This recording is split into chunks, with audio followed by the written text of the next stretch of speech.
ஆண்டவரும் இரட்சகருமாக இயேசு கிறிஸ்துவின் நாமத்தினாலே உங்கள் யாவருக்கும் என்னோட அன்பின் வாழ்த்துதலை தெரிவித்துக் கொள்கிறேன். கர்த்தர் நல்லவர், அவர் நன்மையை மாத்திரமே செய்வார். சோ இந்த காலத்துல இருக்கிற சில பிழைகள், எங்க கிறிஸ்துவத்திலே இருக்கிற சில தவறுகளை இன்னைக்கு நம்ம பார்க்க போறோம். பார்த்துட்டு நான் க்ளோஸ் பண்றேன்.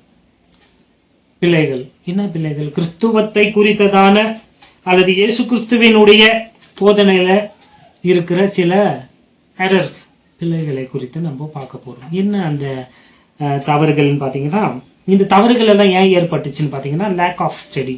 யாரும் வேதத்தை தியானிக்கிறதுல படிக்கிறது கிடையாது. அதனாலதான் இந்த சிறு சிறு தவறுகள், பெரிய தவறுகள் கூட கிறிஸ்தவத்திலேயே இருக்கு. பாருங்க, நாங்க தெரியும் வெளியத்துல இருக்கிறவங்களுடைய தவறை மாத்திரம் போதிக்கிறோம் இல்லைங்க, கிறிஸ்தவத்துல இருக்கிற தவறையும் போதிக்கிறோம். என்ன தவறு தெரியுங்களா? அதாவது யூதர்களும் கிறிஸ்தவர்களும் ஒன்றாக சேர்ந்து பயணிப்பது, அல்லது யூத சமயத்துல இருந்து தான் கிறிஸ்தவம் உருவாச்சின்னு சொல்றாங்க இல்லையா, இது தவறு. யூத சமயம் வேறு, கிறிஸ்தவம் வேறு. புரிஞ்சுச்சிங்களா இல்லைங்களா? கிறிஸ்டியானிட்டி யூத இதுல இருந்து எல்லாம் வரலங்க. Christianity separate. அது யூத சமயத்திலிருந்து முற்றிலும் மாறுபட்டது. இதை நீங்க புரிஞ்சுக்கணும். அடுத்தது என்ன தவறுன்னு பாத்தீங்கன்னா, கிறிஸ்து கிறிஸ்தவத்தை போதித்தாருன்னு சொல்றாங்க இல்லையா, அதுவும் தவறு. ஆண்டவராக இயேசு கிறிஸ்து கிறிஸ்தவத்தை போதிக்கல. இன்னைக்கு நிறைய பேர் இயேசு கிறிஸ்து எப்போ வந்தா தெரியுமா? 2000 வருஷங்களுக்கு முன்பதாக வந்தாரு, அவர் தான் கிறிஸ்தவத்தை. தப்பு. கிறிஸ்தவம் இயேசு கிறிஸ்துவினாலே என்ன பண்ணப்படல, போதிக்கப்படவில்லைங்க. இயேசு கிறிஸ்து இந்த பூமியில வாழ்ந்த போது அவருடைய மாம்ச ஜனமாகிய இஸ்ரவேலுக்கு தான் அவர் என்னத்தை போதித்தாரு? யூத சமயத்தை போதித்தார். கிறிஸ்தவத்தை இயேசு போதிக்கல.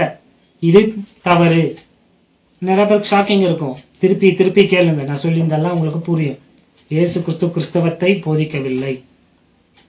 கிறிஸ்தவமும் யூதமும் என்ன யூதம் கிறிஸ்தவம் யூத சமயத்திலிருந்து தோன்றியதும் அல்ல, ரெண்டுமே வேறு. அடுத்தது மத்தேயு, மார்க்கு, லூக்கா, யோவான் இவங்க எல்லாம் கிறிஸ்தவர்களுக்கு தான் என்ன பண்றாங்க, கிறிஸ்தவத்தை தான் எழுதினாங்கன்னு சொல்றாங்க இல்லையா, அதுவும் தவறு. அவங்க ஆண்டவராக இயேசு கிறிஸ்து இந்த பூமியில வாழ்ந்த அந்த வாழ்க்கையை தான் அவங்க என்ன பண்ணாங்க, எழுதினாங்க. ஆமாவா இல்லையா?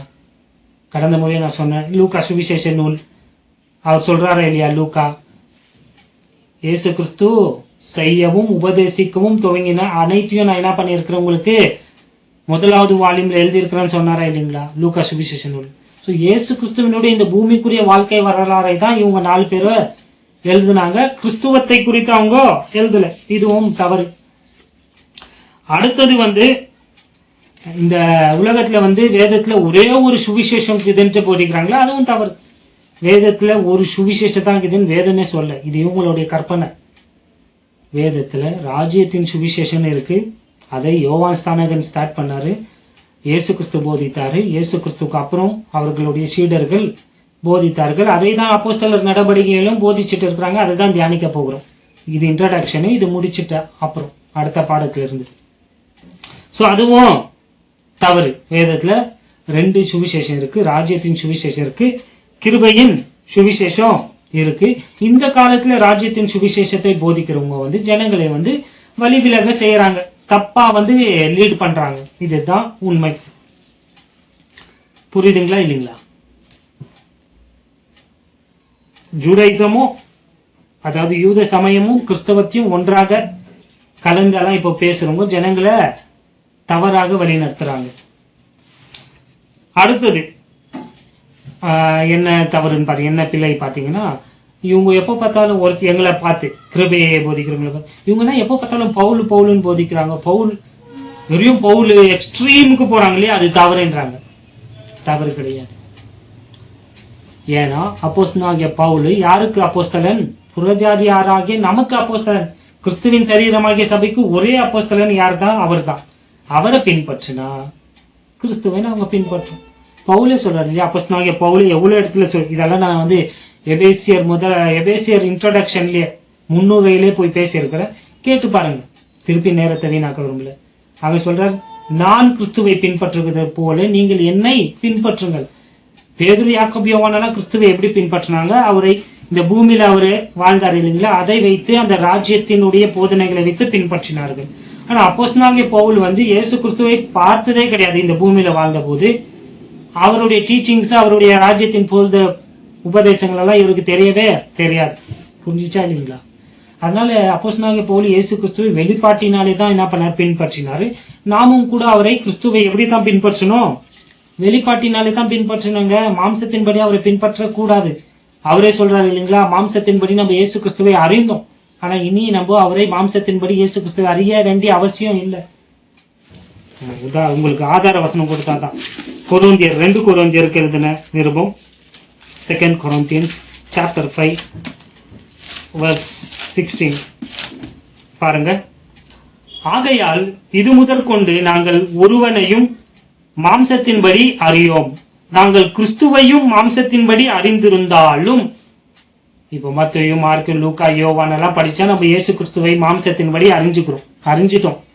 புரியுதுங்களா இல்லைங்களா? அறிஞ்சாலும், நல்லா கவனிங்க, அறிந்திருந்தாலும் இனி ஒருபோதும் அவரை மாம்சத்தின்படி அறியோம். மாம்சத்தின்படி கிறிஸ்துவை அறிய வேண்டிய அவசியம் கிடையாது, அறிஞ்சுக்கணும். முழு வேதமே நம்மளுக்கு தான் கொடுக்கப்பட்டிருக்கு இல்லையா? தெரிஞ்சுக்க வேண்டிய விஷயத்தெல்லாம் தெரிஞ்சுக்கணும். அவர் வந்து யாருன்ட்டு எல்லாம் தெரிஞ்சிச்சு. அவர் ஒரு யூதன், அவர் வந்து யூதர்களுக்கு ஊழியம் செய்தாரு, ராஜ்யத்தின் சுவிசேஷத்தை சொன்னார். இதெல்லாம் நம்ம படிச்சுக்கிறோம். அதுல இருந்து நிறைய நம்மளுக்கு புரியுதுங்களா இல்லைங்களா சொல்லுறது? ஓகேங்க. ஆனா இனி நம்ம அவரை மாம்சத்தின்படி எல்லாம் அறிய வேணாம், வெளிப்பாட்டினாலே அவரை அறிந்து கொள்ளணும்.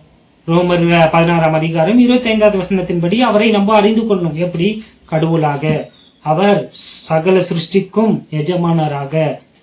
புரியுதுங்களா இல்லைங்களா? அந்த சுவிசேஷ நூல்ல எல்லாம் வந்து அவர் கடவுளா காட்டலங்க. அவர் மனுஷகுமாரன், இந்த பூமியில மனுஷனாக அவதரித்து, கடவுள் மனுஷனாக அவதரித்து என்ன செய்யணுமோ அது செய்தார். அவரை நம்ம ஒரு யூதனை நம்ம பின்பற்றல, இந்த வானத்தையும் பூமியும் படைத்த தேவனை நம்ம என்ன பண்றோம், பின்பற்றணும், அறிந்து கொள்ளணுங்க. அதுக்காக தான் சொல்றேன், ரோமர்ல இருந்து பிலமோன் வரைக்கும் படிங்க. அங்க இயேசு கிறிஸ்து கடவுளாக காட்டியிருப்பாங்க. புரியுதுங்களா இல்லைங்களா? கடவுள் மனிதன் பாவம் செய்து பிரிந்துட்டான். இப்போ இவங்களை எல்லோரையும் நம்ம கடவுளோடு என்ன பண்றோம், ஒப்புரவாக்குறோங்க. அந்த ஊழியத்தை தான் நமக்கு கொடுத்தாரு. நமக்கு ராஜ்யத்தை குறித்து போதி மத்தேயு 28ஆம் அதிகாரம், மார்க் 16 எல்லாம் நமக்கு கிடையாது. அது ப்ரூவ் பண்ற வரைக்கும் ஏத்துக்காதீங்க, தயவு செஞ்சு ஏத்துக்காதீங்க.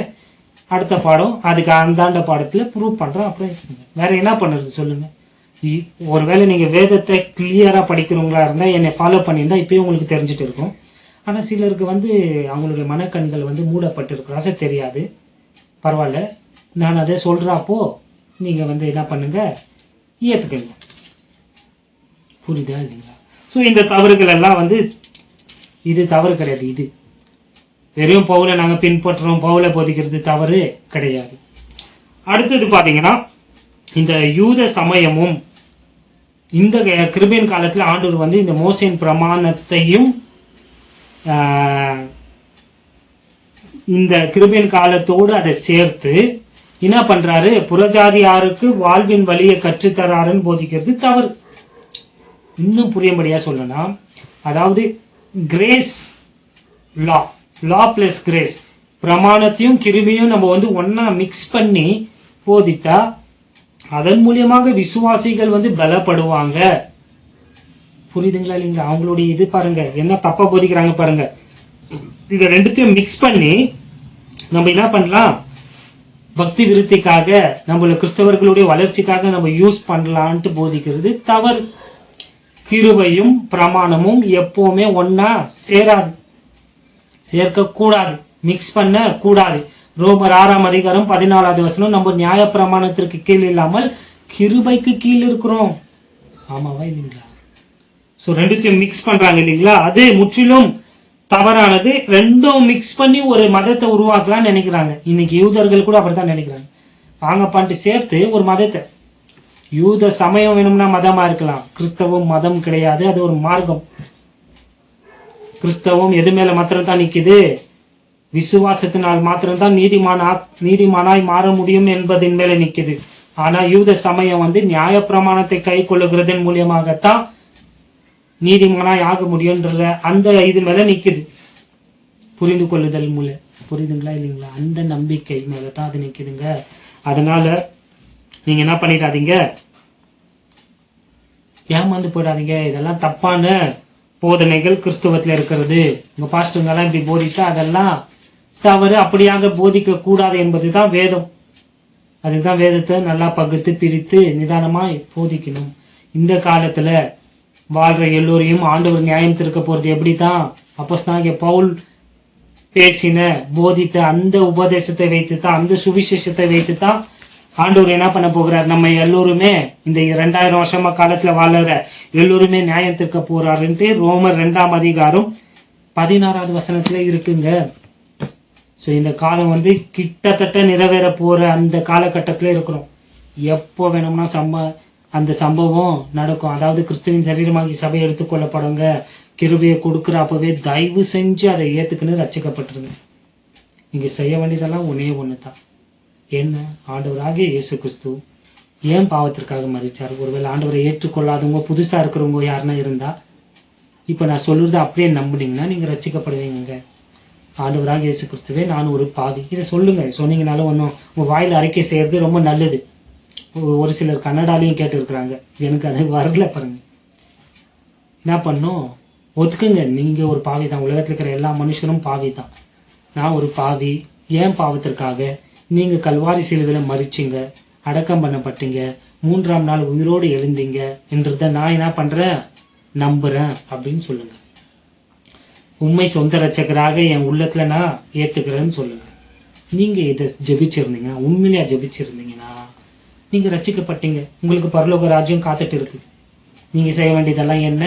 எதையும் செய்யக்கூடாது இதுக்கு மேல்ட்டு. நிறைய பேருக்கு இதுல ஒரு டவுட், என்ன வெறும் நம்பினா போதுன்றானேன்றத அதுக்கே ஒரு டீச்சிங் பண்ணணும்னு இருக்குதுங்க. ஆமாங்க, உண்மை. நிறைய பேருக்கு வெறும் நம்புங்கன்னு சொல்றேன் இல்லைங்களா, அப்படின்னா என்னன்னு புரிய மாட்டேங்குது நிறைய பேருக்கு. அதையும் உங்களுக்கு ப்ரூவ் பண்றேன், அதையும் உங்களுக்கு டீச் பண்றேன். வெறும் நம்புனா என்னன்னு சொன்னா, இதுக்கு முன்னாடி நீங்க செஞ்சதெல்லாம் விட்டுடணும். இப்ப ரட்சிக்கப்படுறதுக்கு நீ என்னத்தையும் செஞ்சிருப்ப இல்லையா? ஆமாவா இல்லைங்களா? பூஜை பண்ணிருப்ப, காவடி எடுத்திருப்ப, பலி கொடுத்திருப்ப, உடம்ப காயப்படுத்திருப்ப, உபவாசம் பண்ணிருப்ப, ஜெபிச்சிருப்ப, அன்னதானம் பண்ணிருப்ப, என்ன லிஸ்ட், அது எண்ட்லெஸ் லிஸ்ட் இல்லையா? அதை எல்லாத்தையும் இப்பயே ஸ்டாப் பண்ணிடு. ஏன்னா நீ ரட்சிக்கப்பட்டுட்ட. இதுக்கு மேல அது உனக்கு அவசியம் கிடையாது. நம்புனா அதுதாங்க அர்த்தம். நிறைய பேர் ரட்சிக்கப்பட்ட பின்னிக்கு அப்ப திருப்பி இதெல்லாம் செய்ய போவாங்க. அவங்களுக்கு பாருங்க, இதுதான் சொல்றேன், சரியா போதிக்கல. நம்புறதுன்னா என்னன்னே சரியா போதிக்கல. பாருங்க, உனக்காக ஆண்டவர் எல்லாத்தையும் செஞ்சுட்டாரு, இனி நீ செய்யாதுங்கிறதுக்கு பேர் தாங்க நம்புறது. எதையும் செய்யாதீங்க. நீ எதையும் செய்ய வேண்டிய அவசியம் கிடையாது. அவரை ஏத்துக்கினியா? அவர் உனக்காக செஞ்சாரு, நம்பிட்டியா? நீ நீதிமான். உனக்காக பரலோகம் வெயிட்டிங்ல இருக்குது. இப்போ ராப்சர், ஆண்டவராக இயேசு கிறிஸ்து மேகத்துல வந்தாருன்னா நீயும் அவரோடு வந்துருவ. அவர் வர வரைக்கும் நீ எப்படி வாழணும்ன்றது தான் பவுல் சொல்றாரு. இதுக்கு மேல அதெல்லாம் செய்யாத வாழு. புரியுதுங்களா இல்லைங்களா? அது இதெல்லாம் செய்யாத. என்ன செய்யு? இயேசு கிறிஸ்துவின் அன்பை வெளிப்படுத்து. உன்னை மீட்டார் இல்லைங்களா? ஃப்ரீயா கொடுத்து இந்த ரட்சிப்பை எல்லாருக்கும் போய் சொல்லு. உன்னை எப்படி எல்லாம் இப்போ மாத்த போறார். இந்த ஜெபம் பண்ணிட்டு முடிச்சிட்டே இல்லைங்களா? பரிசுத்த ஆவியானவர் உங்களுக்குள்ள வந்துட்டு பாருங்க. அவர் உங்களுடைய வாழ்க்கையை அப்படியே டிரான்ஸ்ஃபார்ம் பண்ண போறாரு, மாத்துவாரு. இதெல்லாம் விட்டுரு, இதெல்லாம் நீ செய்யக்கூடாதுன்னு உனக்கு இதுக்கு முன்னாடி உன்னை பலவந்தம் பண்ணிருப்பாங்க. போலீஸ் வச்சு, டாக்டரை வச்சு, மிலிட்டரிய வச்சு, யாருனாலும் உனக்கு திருத்த முடியாத உண்மைய பரிசுத்த ஆவியானவர் திருத்திடுவாரு. உனக்கே தெரியும், நீயே தெரிஞ்சிருக்க, ஓ இதெல்லாம் தப்புப்பா, இதெல்லாம் நம்ம பண்ணக்கூடாது. இங்க உண்மைங்க, இப்படித்தாங்க நாங்கெல்லாம் மாறிட்டு உடனே எல்லாத்தையும் விட்டு இல்லைங்க. ரட்சிக்கப்பட்ட பிறகுதான் எங்களுடைய வாழ்க்கைய மாறுதுங்க. ஆனா அவங்களுக்குல எல்லாம் மாத்திட்டு வந்தா தான் ரட்சிப்பு. யோவான் ஸ்தானகன் சொன்னாரா இல்லையா? புரியுதுங்களா வித்தியாசம்? உங்களை மாத்திடுவாருங்க, உங்களை அழகுபடுத்திடுவாருங்க. கொஞ்சம் கொஞ்சமா உங்க வாழ்க்கை டிரான்ஸ்ஃபார்ம் ஆயிடுங்க. அது ஆவறதுக்குள்ளேயே ஆண்டவர் வந்தா பயப்படாதீங்க, நீங்க அங்க இருப்பீங்க.